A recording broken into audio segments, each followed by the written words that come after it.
Bisa sebelah kanan, Ibu.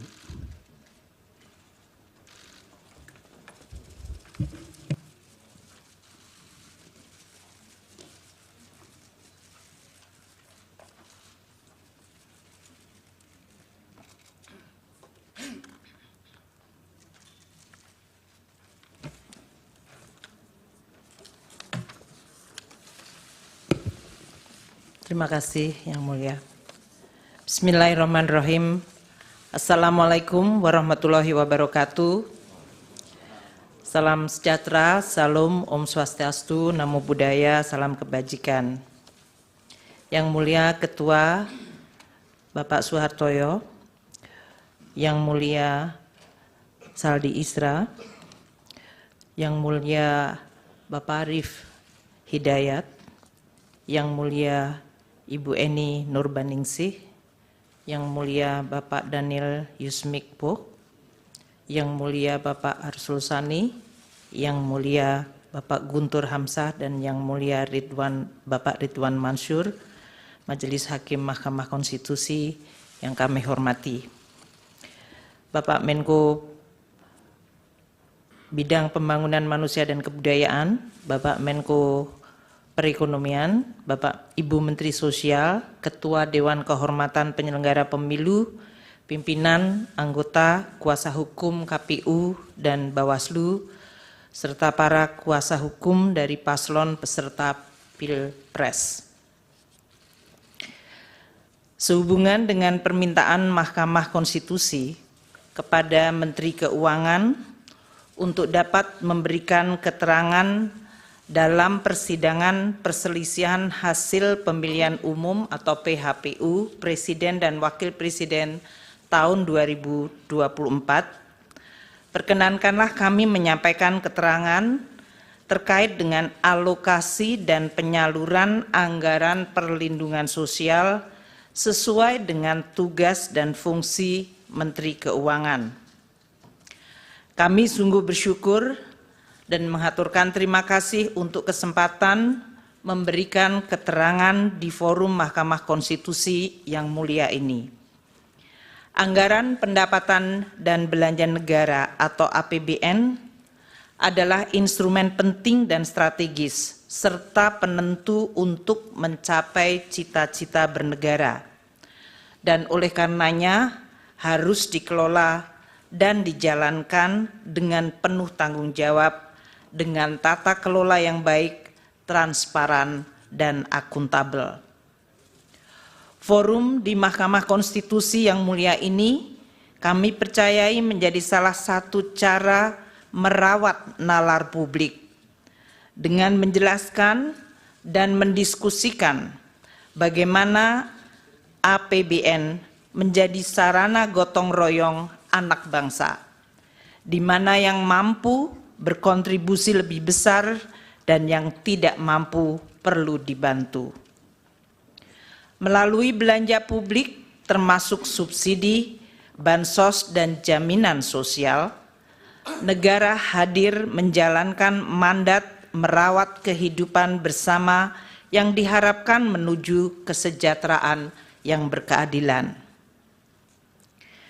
Melampaui aneka perbedaan yang menjadi hitah bangsa, APBN kita harapkan menjadi sarana bagi segenap elemen bangsa untuk berpartisipasi dan berkontribusi. Kiranya melalui proses politik yang selama ini dijaga secara terbuka, transparan, dan akuntabel, APBN harus terus kita jaga sebagai fondasi dan sekaligus modal politik bangsa Indonesia mencapai tujuan bernegara.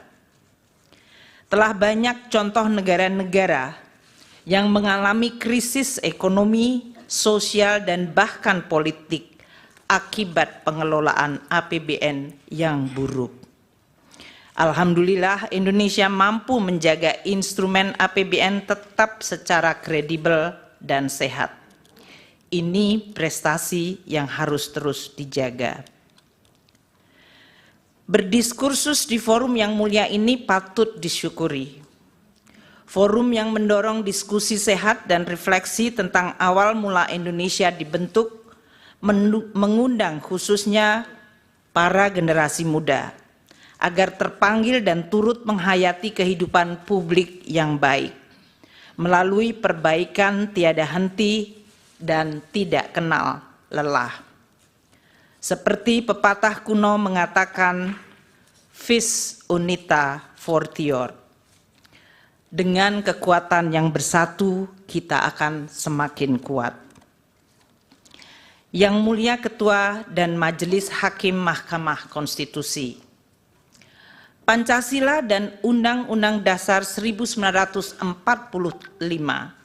telah mengamanatkan negara untuk melindungi segenap bangsa Indonesia dan seluruh tumpah darah Indonesia, dan untuk memajukan kesejahteraan umum, mencerdaskan kehidupan bangsa, serta ikut melaksanakan ketertiban dunia yang berdasarkan kemerdekaan, perdamaian abadi, dan keadilan sosial. Kehadiran negara untuk mewujudkan kehidupan yang layak dan bermartabat, serta untuk memenuhi hak atas kebutuhan dasar warga negara demi tercapainya kesejahteraan sosial, salah satunya melalui instrumen anggaran pendapatan dan belanja negara atau APBN. APBN adalah instrumen untuk mencapai dan mewujudkan cita-cita hidup bernegara, yaitu masyarakat adil dan makmur. Presiden adalah pemegang kekuasaan pemerintahan yang mengelola keuangan negara sebagai bagian dari kekuasaan pemerintahan berdasarkan pasal 4 ayat 1 Undang-Undang Dasar 1945 dan pasal 6 ayat 1 Undang-Undang Keuangan Negara.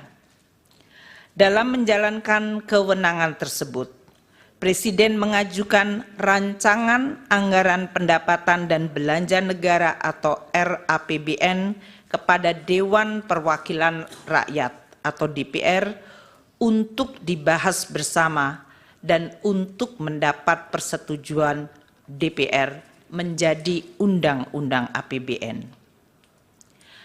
APBN merupakan wujud pengelolaan keuangan negara yang ditetapkan setiap tahun dengan undang-undang dan dilaksanakan secara terbuka dan bertanggung jawab untuk sebesar-besarnya kemakmuran rakyat. APBN terdiri atas anggaran pendapatan, anggaran belanja, dan pembiayaan. Adapun rincian atas APBN ditetapkan melalui peraturan Presiden yang digunakan sebagai pedoman di dalam pelaksanaan APBN. APBN menjalankan fungsi alokasi, yaitu menciptakan perekonomian yang efisien dengan melakukan koreksi atas kegagalan mekanisme pasar atau market failure, dan menyediakan barang publik seperti infrastruktur keamanan termasuk peradilan. APBN juga menjalankan fungsi distribusi untuk menciptakan pemerataan pendapatan antar kelompok rumah tangga dan antar daerah. Selain itu, APBN juga menjalankan fungsi stabilisasi untuk menjaga perekonomian dari guncangan akibat ketidakpastian ekonomi global, pengelolaan inflasi, stabilitas harga, dan sebagai shock absorber melindungi daya beli masyarakat, terutama yang berpendapatan rendah. Anggaran belanja dirinci menurut organisasi, fungsi, jenis, dan program belanja. Belanja berdasarkan fungsi terdiri dari 11 fungsi, dari mulai fungsi pertahanan, ketertiban keamanan, kesehatan, pendidikan, perlindungan lingkungan hidup, perumahan, hingga fungsi ekonomi dan fungsi perlindungan sosial. Anggaran perlindungan sosial terdapat pada berbagai kementerian lembaga, di Bendahara Umum Negara atau BUN, dan di pemerintahan daerah, Pemda, termasuk desa melalui transfer ke daerah atau TKD. Yang Mulia Ketua dan Majelis Hakim Mahkamah Konstitusi, dalam penjelasan pasal 8 ayat 2, huruf A angka 4, Undang-Undang APBN 2024, yaitu Undang-Undang Nomor 19 Tahun 2023, fungsi ekonomi diartikan sebagai belanja pemerintah pusat yang berdaya guna dalam mendorong pertumbuhan ekonomi dan menjaga daya beli masyarakat di bidang perdagangan, termasuk pengembangan usaha koperasi dan usaha mikro kecil menengah atau UMKM, ketenaga kerjaan, pertanian, kehutanan, kelautan, dan perikanan, bahan bakar dan energi, pertambangan, industri, konstruksi, transportasi, serta telekomunikasi dan informatika. Kehutanan, kelautan, dan perikanan, bahan bakar dan energi, pertambangan, industri, konstruksi, transportasi, serta telekomunikasi dan informatika. Lebih lanjut, penjelasan dalam pasal 8 ayat 2 huruf A angka 11 Undang-Undang APBN 2024, fungsi perlindungan sosial merupakan belanja pemerintah pusat yang berdaya guna dalam memberikan pelayanan pelayanan sosial, jaminan sosial, pemberdayaan sosial, penyuluhan sosial, dan bantuan sosial serta perlinsos lainnya untuk melindungi masyarakat dari kemungkinan terjadinya risiko sosial. Yang Mulia Ketua dan Majelis Hakim Mahkamah Konstitusi, penyusunan dan pembahasan bersama DPR serta penetapan anggaran pendapatan belanja negara sebagai undang-undang melalui siklus yang merupakan rangkaian kegiatan mulai dari perencanaan sampai dengan pertanggungjawaban APBN setiap tahun. Kami akan memberikan ilustrasi penyusunan APBN tahun 2024 ini. Siklus penyusunan dimulai sejak tahun sebelumnya, yaitu tahun 2023, dengan tahapan sebagai berikut. Tahap perencanaan dan penganggaran RAPBN 2024 dijadwalkan pada periode Januari hingga Juli 2023, mencakup penyiapan konsep kerangka ekonomi makro, pokok-pokok kebijakan fiskal atau KEM PPKF, dan rencana kerja pemerintah RKP, dan perencanaan kegiatan serta pagu anggaran oleh kementerian dan lembaga. DPR yang terdiri dari seluruh fraksi partai politik membahas KEM PPKF dan RKP 2024 pada bulan Mei 2023.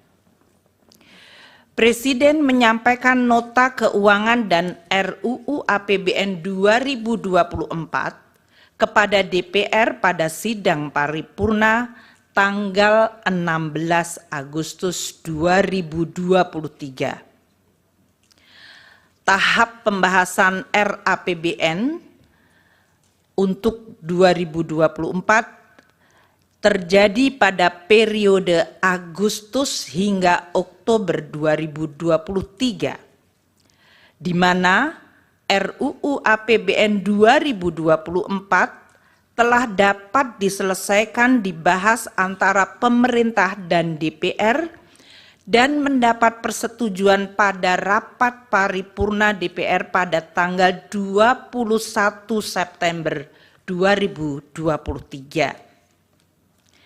Tahap penetapan Undang-Undang APBN yang dijadwalkan paling lambat akhir Oktober terjadi di mana Undang-Undang APBN 2024 yaitu Undang-Undang 19 tahun 2023 ditetapkan pada tanggal 16 Oktober 2023.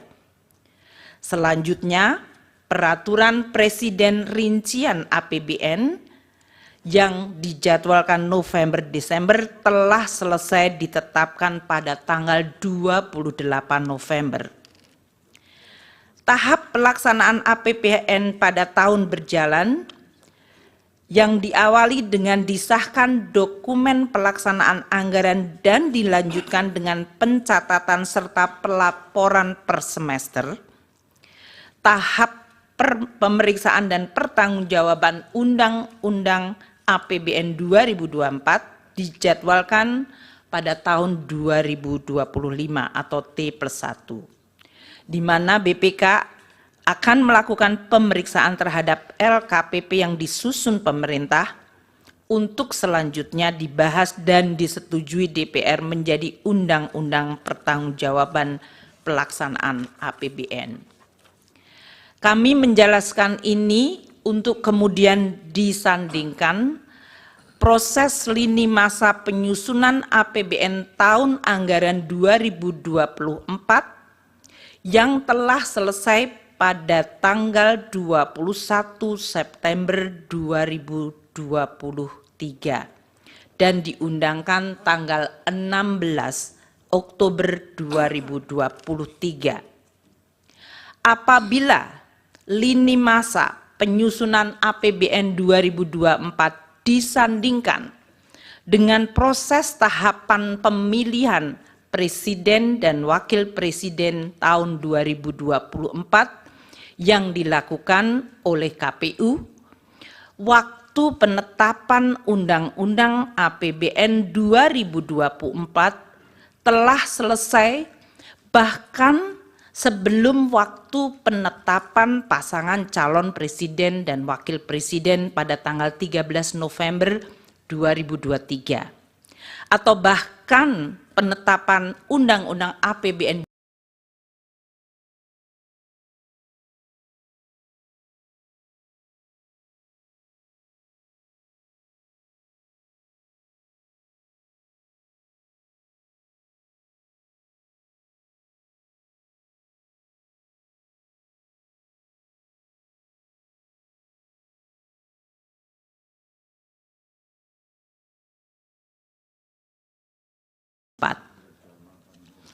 Yang Mulia Ketua dan Majelis Hakim Mahkamah Konstitusi. APBN adalah instrumen penting untuk menjaga masyarakat, negara, dan perekonomian agar mampu menghadapi berbagai dinamika perekonomian global, nasional, dan juga menjawab tantangan zaman untuk mendukung berbagai agenda pembangunan secara optimal. APBN harus didesain secara antisipatif, responsif, dan mampu adaptif di dalam menghadapi berbagai kondisi dan guncangan. Pemerintah dan DPR sepakat untuk menggunakan APBN sebagai instrumen kebijakan kontra siklus atau counter cyclical yang sangat penting. Misalnya pada saat terjadi guncangan hebat dan dahsyat akibat pandemi COVID-19, APBN telah berperan luar biasa secara efektif melakukan penanganan COVID-19 serta dampaknya melalui program pemulihan ekonomi nasional atau PCPEN. APBN juga bekerja sangat keras untuk menjaga momentum pemulihan ekonomi khususnya dalam penanganan dampak lanjutan atau scarring effect yang timbul akibat dari pandemi 19.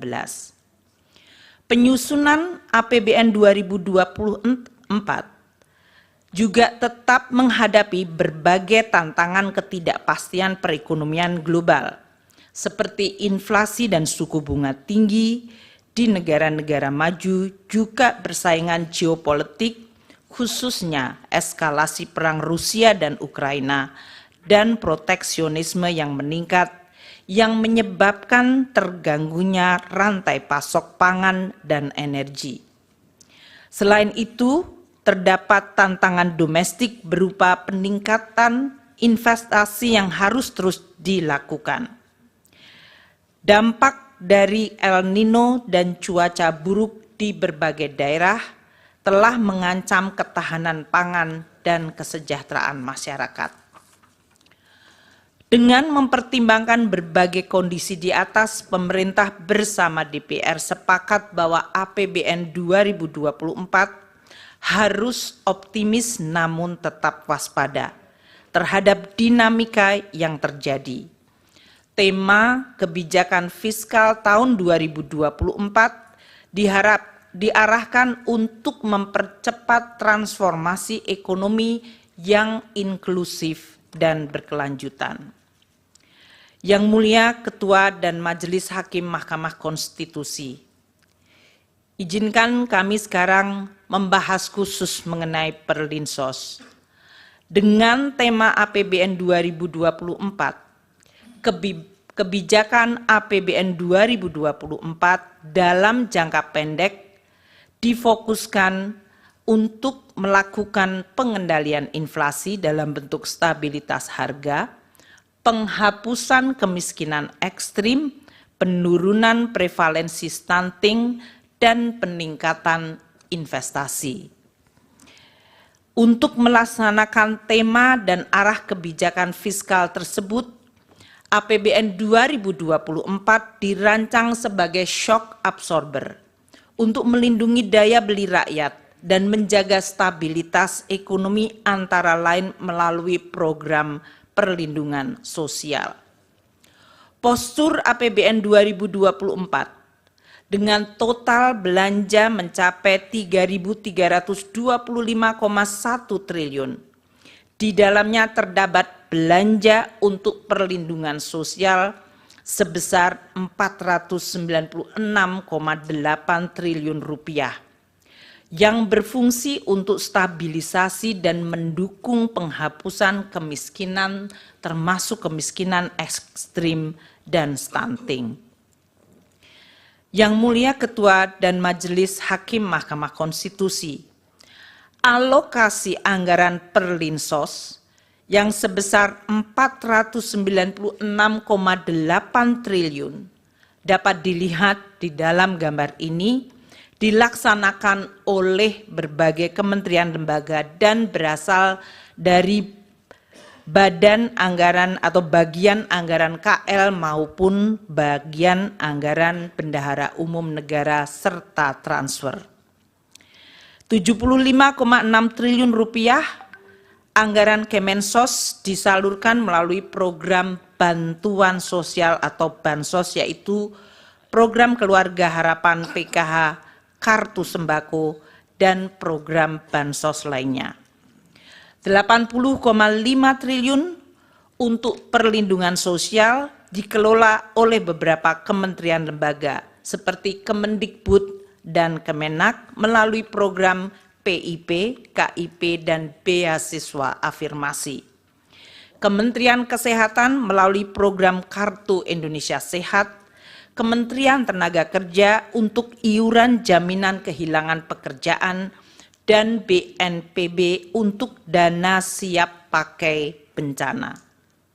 Sementara 340,7 triliun bagian terbesar adalah Perlinsos dalam bentuk subsidi energi, yaitu BBM, LPG, dan listrik, subsidi non-energi seperti pupuk, PSO, kredit usaha rakyat, bunga kredit perumahan, dan antisipasi penanggulangan bencana.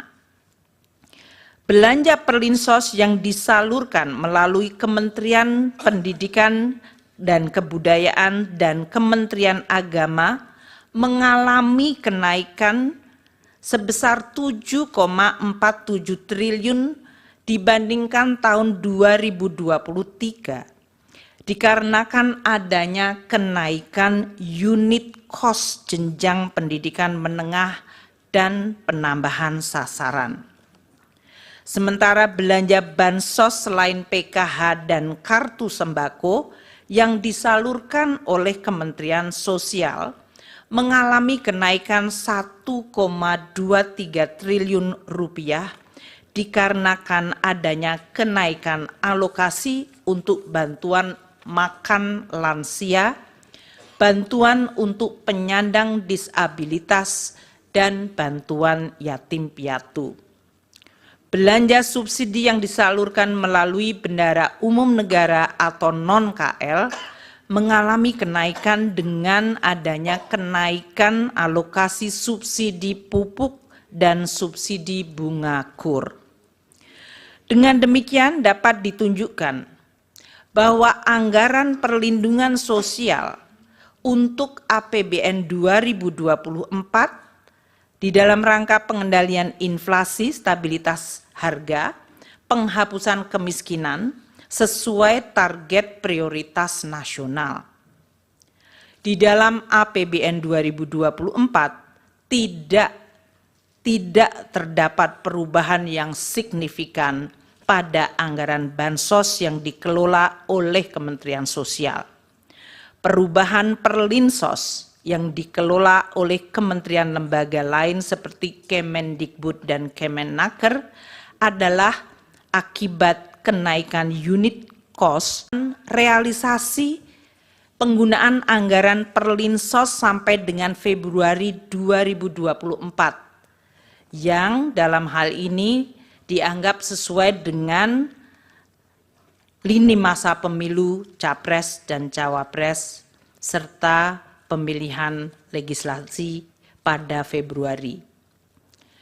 Realisasi bansos mencapai sebesar 12,8 triliun sampai dengan Februari 2024. Untuk penyaluran program Keluarga Harapan bagi 10 juta keluarga penerima manfaat dan kartu sembako bagi 18,7 juta keluarga penerima manfaat. Realisasi subsidi dan belanja lainnya mencapai 15,3 triliun rupiah dan realisasi perlinsos lainnya 9,8 triliun.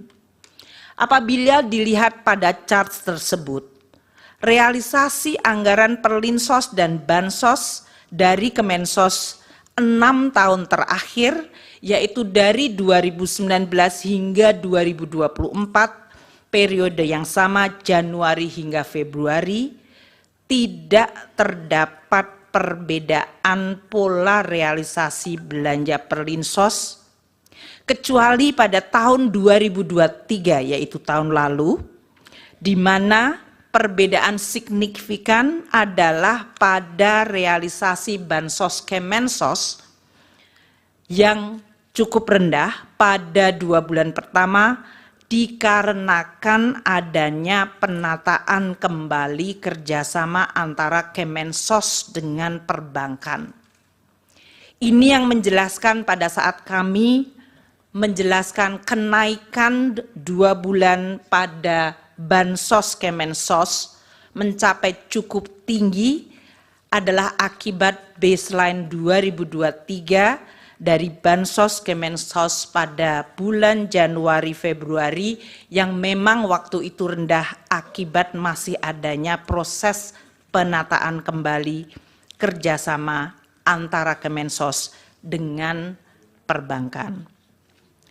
Berdasarkan uraian ini, dapat kami sampaikan bahwa pola pembayaran perlindungan sosial dan bantuan sosial tahun 2024 tidak mengalami perbedaan dengan pembayaran tahun-tahun sebelumnya.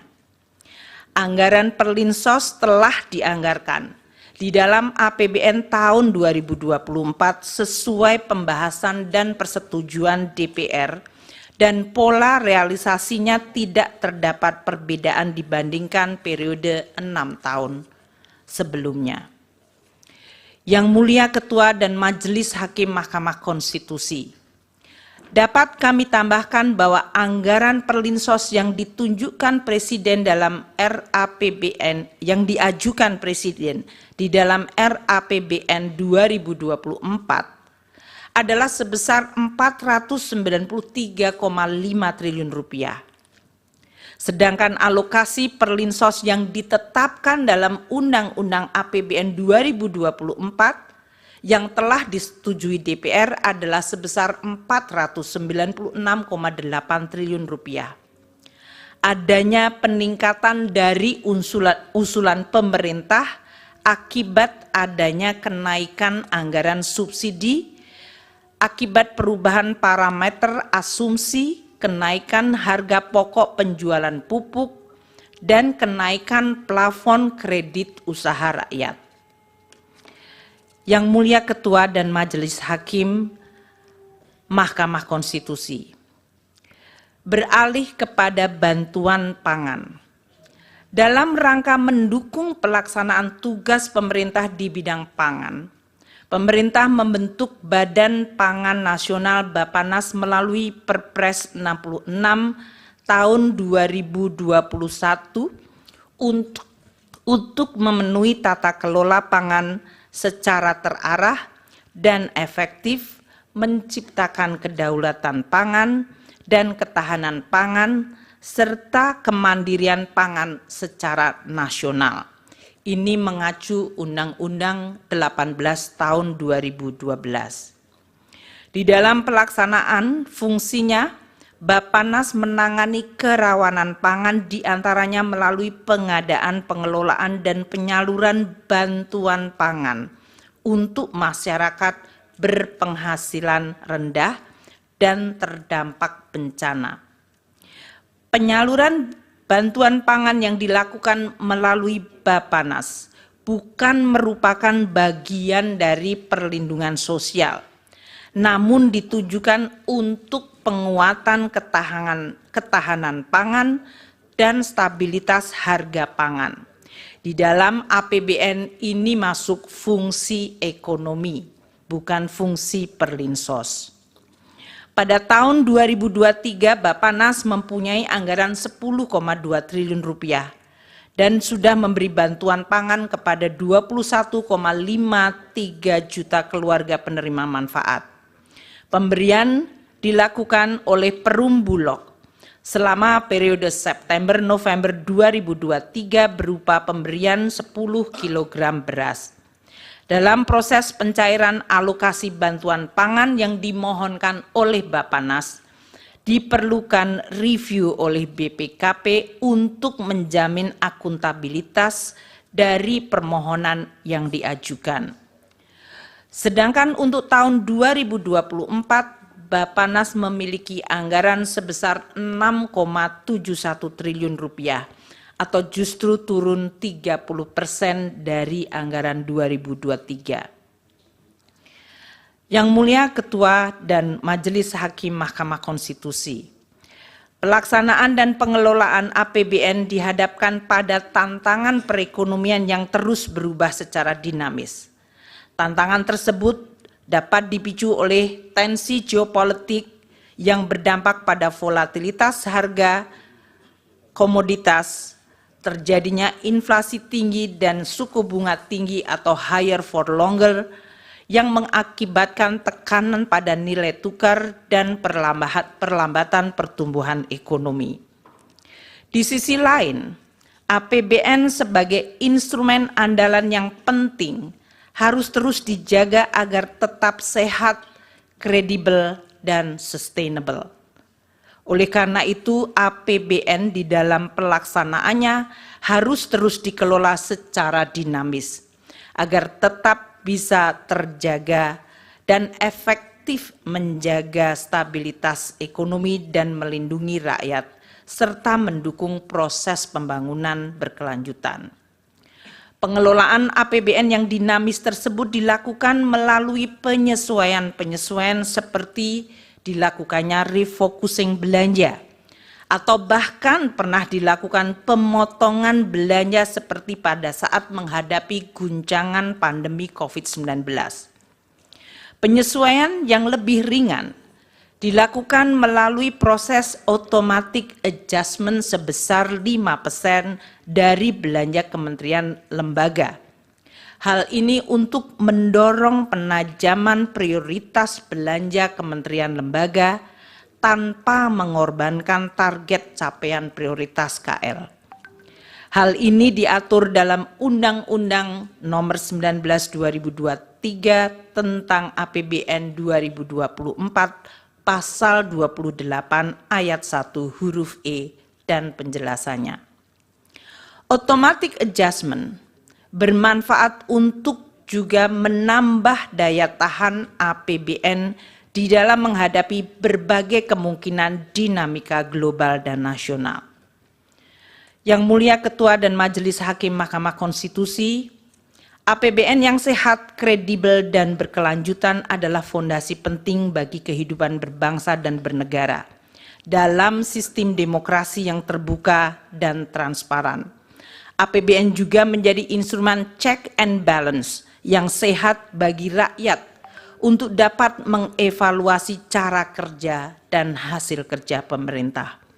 Sebagai instrumen kebijakan yang begitu penting, APBN akan terus dijaga bersama dengan tata kelola yang baik, secara amanah dengan integritas dan profesionalisme yang tidak boleh dikompromikan. APBN adalah alat penting bagi semua generasi bangsa, baik generasi hari ini maupun generasi yang akan datang, di dalam mencapai cita-cita bersama, yaitu terwujudnya gemah ripah loh jinawi toto tentrem kerto raharjo, baldatun toibatun warobun ghafur, negeri yang damai, adil, makmur, dan sejahtera.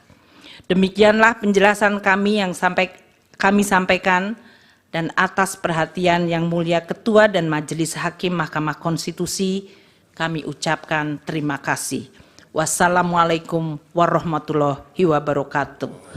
Om Santi Santi Santi Om.